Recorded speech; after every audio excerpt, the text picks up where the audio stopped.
Bismillahirrahmanirrahim. Assalamualaikum warahmatullahi wabarakatuh.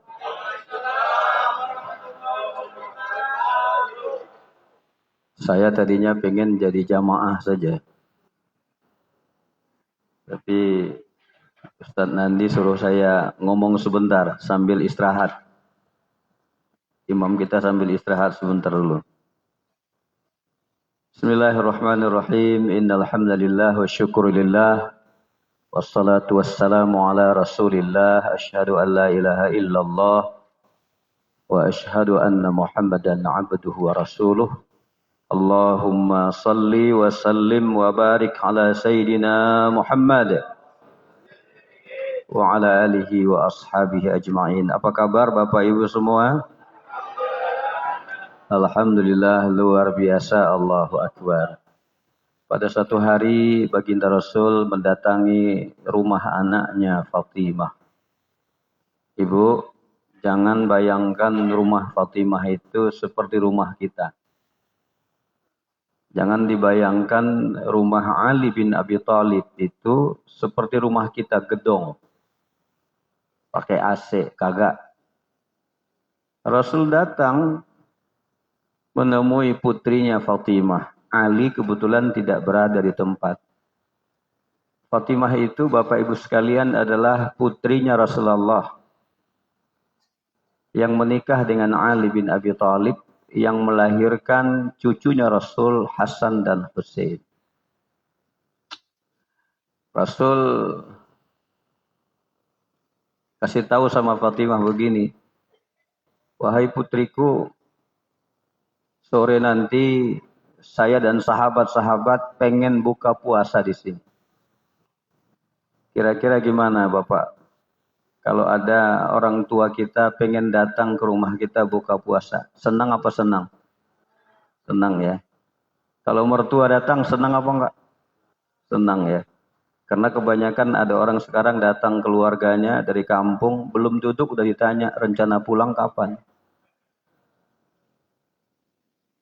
Ternyata Baginda Rasul ngajak sahabat untuk buka puasa di rumahnya Fatimah.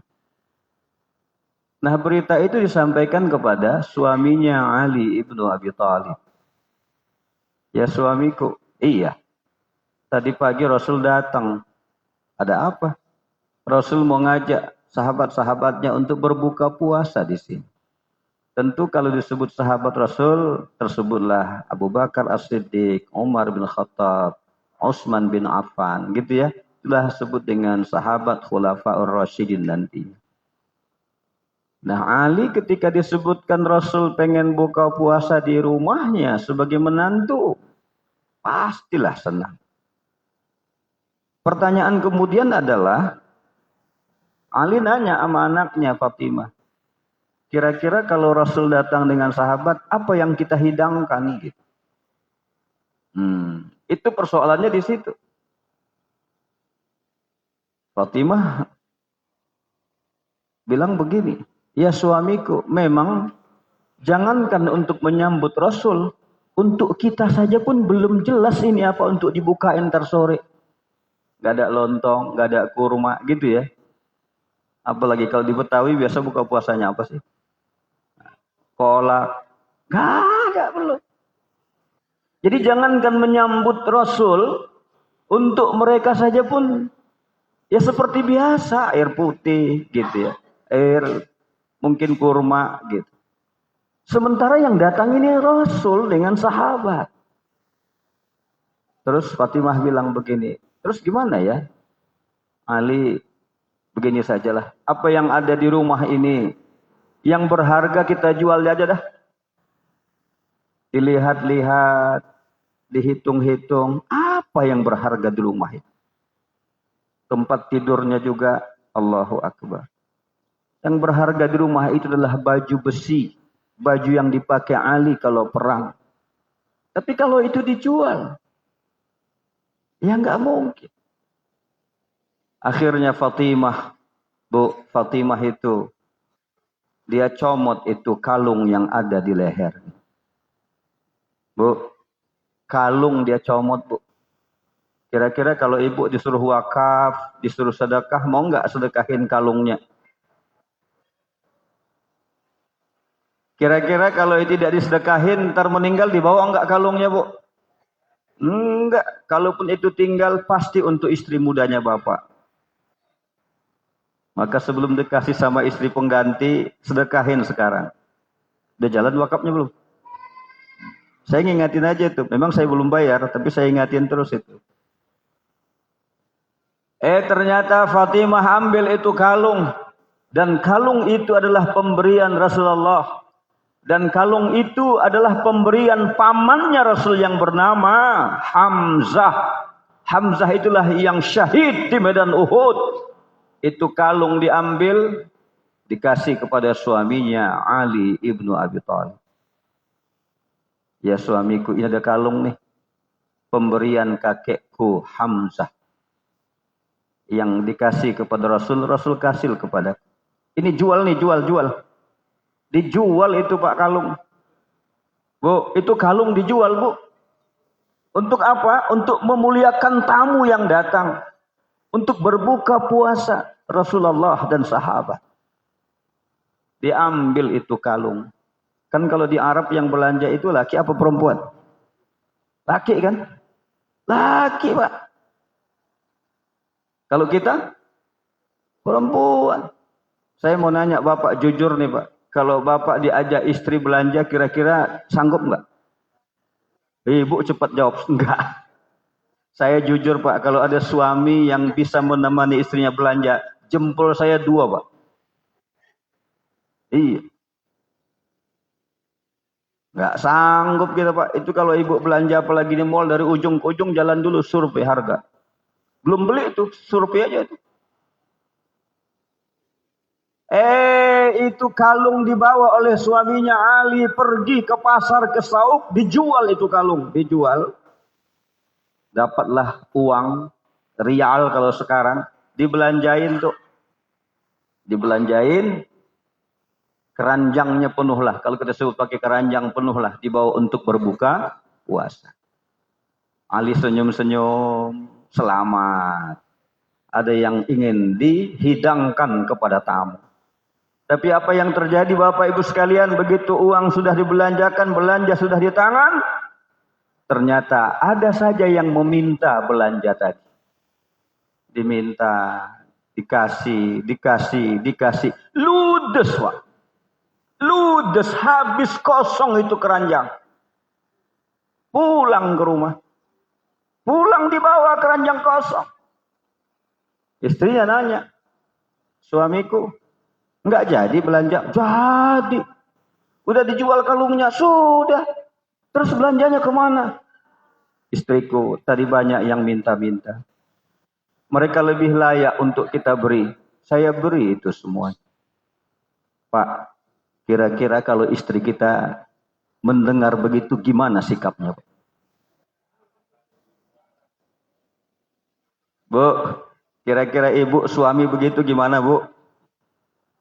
Wah itu perang Bratayuda terjadi. Tapi jawaban dari Fatimah luar biasa. Suamiku, kalau bukan begitu sifatmu, engkau tidak layak menjadi menantu Rasulullah Sallallahu Alaihi Wasallam. Persoalannya buka puasa sudah dekat. Kalung sudah ludes dijual. Akhirnya mereka diskusi lagi, gimana ya cara mengatasi ini? Gitu. Akhirnya Ali berpikir begini, ya sudah, saya coba aja ke rumahnya Abu Bakar. Bahasanya minjem Pak, tapi bukan pinjol ya. Ayo, apalagi judul, ampun. Sudah, datanglah ke rumah Abu Bakar. Begitu di depan pintu Pak, belum ngomong ini Ali. Itu Abu Bakar ngomong begini, wahai Ali, tadi Rasul sudah mengundang ke sini. Insya Allah sore nanti kami ke rumah. Insya Allah kami datang. Kira-kira kalau begitu ngomongan Abu Bakar, itu Ali berani nggak ngomong bukan, aku mau minjam, nggak kan? Ali ngapus dada saja. Allahu Akbar. Rencana mau minjem, ya nggak mungkin. Ini mur'ah. Ini iffah namanya, harga diri. Akhirnya dia pergi ke rumahnya Umar. Di rumah Umar sama juga. Wahai Ali, tadi Rasul sudah mengundang kami. Ntar sore saya datang. Nggak jadi lagi ngomong, Pak. Terakhir, harapan terakhir adalah ke rumahnya Utsman bin Affan. Dari jauh Utsman bin Affan. Utsman itu kan menantu Rasul juga. Dzun Nurain, cahaya dua mata. Utsman bilang begini, sudah kamu pulang aja. Insya Allah kami datang dah. Akhirnya tiga-tiga, nggak ada yang bisa dipinjam, Pak. Bukan nggak bisa, nggak berani ngomongnya, Pak. Akhirnya dia masuk Masjid Nabawi. Masjid Nabawi jangan dibayangkan kayak sekarang. Kelihatan dari luar yang ada di situ. Dia duduk sholat di situ. Begitu dia masuk ke masjid, Abu Bakar lewat. Dilihat nih Ali berada di masjid. Abu Bakar langsung mikir, Pak, ini ada apa? Buka puasa sudah dekat, Ali kok masih berada di sini? Ini, Pak, inilah hati yang bicara. Inilah kepedulian yang muncul. Dia mikir, ada sesuatu berarti ini, ada sesuatu. Makanya Mas Nandi besok kalau mau buka puasa, ada yang duduk-duduk di sini, itu berarti udah nggak jelas itu, udah ada sesuatu masalah. Pulang Abu Bakar, dia datang itu Umar, dia datang itu Utsman, dia tanya, tadi Ali ke sini? Iya. Allahu Akbar. Sesungguhnya kita diingatkan oleh Rasul. Kita ini diingatkan oleh Rasul harus peduli kepada sahabat kita. Rasul mengajak kita berbuka puasa di rumah Ali itu, mengingatkan kepada kita agar kita peduli dengan saudara kita yang lain. Kenapa bukan di rumah Abu Bakar yang kaya? Kenapa bukan di rumah Umar yang memang pejabat? Kenapa tidak di rumah Utsman yang konglomerat itu? Tapi justru Rasul memilih di rumah Ali yang kaya ilmu tapi miskin harta.